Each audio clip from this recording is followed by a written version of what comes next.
Alors je me suis posé une question, ce sera peut-être d'ailleurs un jour mon avenir, dans 10 ans, je ne sais pas. C'est si un jour je devenais recruteur IT, donc de dev par exemple, comment est-ce que je m'y prendrais? Parce qu'on entend souvent les recruteurs dire ah, il y a de la tension sur le marché, j'arrive pas à recruter des devs. Personnellement, la première chose que je ferais, c'est que je me remettrais au dev. Alors, sûrement pas au niveau euh, des devs actuels, parce qu'ils sont bien meilleurs que moi. D'ailleurs, il y a encore quelques années, mon boulot, c'était de recruter des devs meilleurs que moi et de les manager. Mais pour recruter et pour comprendre des gens, il faut savoir ce qu'ils font. Donc, il faut un minimum mettre les mains dans le cambouis, je pense, parce que qu'est-ce que c'est que du dev? Euh, bah, la plupart des recruteurs, en tout cas certains, ne savent même pas ce que c'est. Et puis le développement, c'est quelque chose qui a changé. Avant, c'était pondre du code. Après, ça a été réfléchir à son architecture. Après, ça a été avec le TDD, le BDD, c'est définir son code en fonction, comme un comportement. Donc, c'est se rapprocher du business, aussi tout ce qu'on trouve avec les clean architecture, par exemple, des choses comme ça. Donc, comprendre qu'est-ce que ce qu'on appelle des codeurs et des codeuses, ça va plus loin que le code maintenant.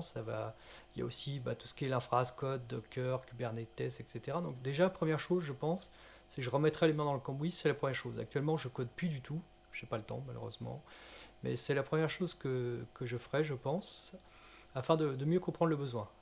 La deuxième chose, c'est qu'il ne suffit pas de poster des annonces pour donner aux gens de venir, il faut avoir une certaine crédibilité.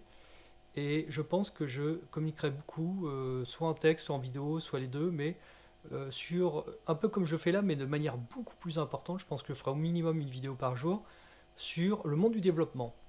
Qu'est-ce que je pense, qu'est-ce qu'à mon avis est le monde du développement, où il va vraiment créer une crédibilité par de la production d'informations pour vraiment attirer un public de développeurs et de développeuses à moi. Plutôt que d'aller les emmerder, ou excusez-moi, les chasser sur LinkedIn, c'est plutôt que ces personnes pensent que je raconte des choses assez intéressantes pour qu'ils aient envie de me suivre pour de l'information.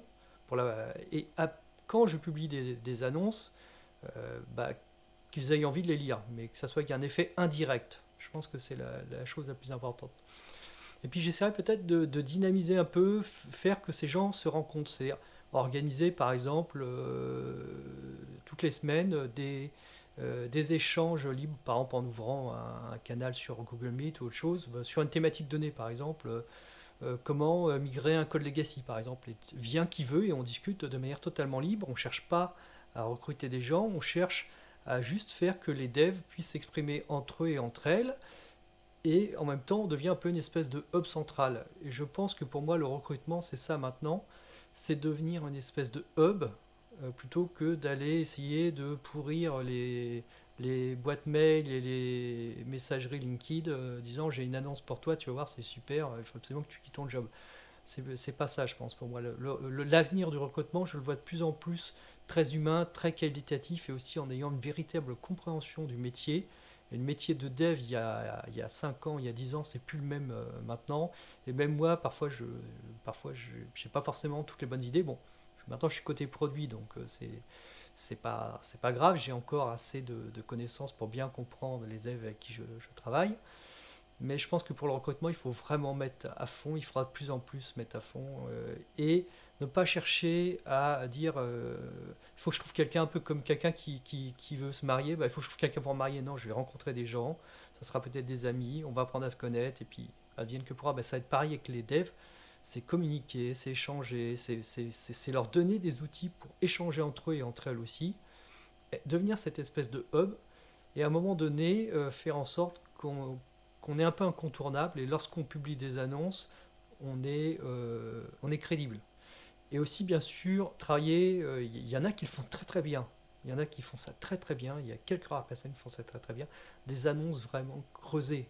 Pas juste on cherche quelqu'un qui fait du Spring Boot et puis basta, ou quelqu'un qui cherche un dev Angular. Voilà, ça ne veut rien dire ça. Donc vraiment des annonces très creusées, travailler vraiment sur le besoin, sur l'état d'esprit de l'équipe, qu'est-ce qu'ils veulent faire, comment est-ce qu'ils se projettent.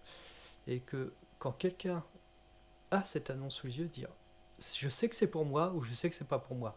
Mais au moins c'est très clair. Donc voilà, je pense que, en tout cas, c'est bon, c'est un exercice que je fais là, un peu en live, mais C'est comment je vois l'avenir dans un marché de plus en plus saturé. Eh bien, je pense que ça sera quelque chose de très qualitatif, très network, et surtout pas une accentuation du démarchage sauvage. Moi, je reçois des offres, c'est du grand n'importe quoi. On m'a proposé encore, je sais plus quoi, développeur Node.js pour du Web3. Enfin, les gens lisent même pas mon profil. C'est pas possible. Donc, ce qu'il faut, c'est attirer les talents à soi pour qu'ils aient envie de postuler aux annonces qu'on va proposer.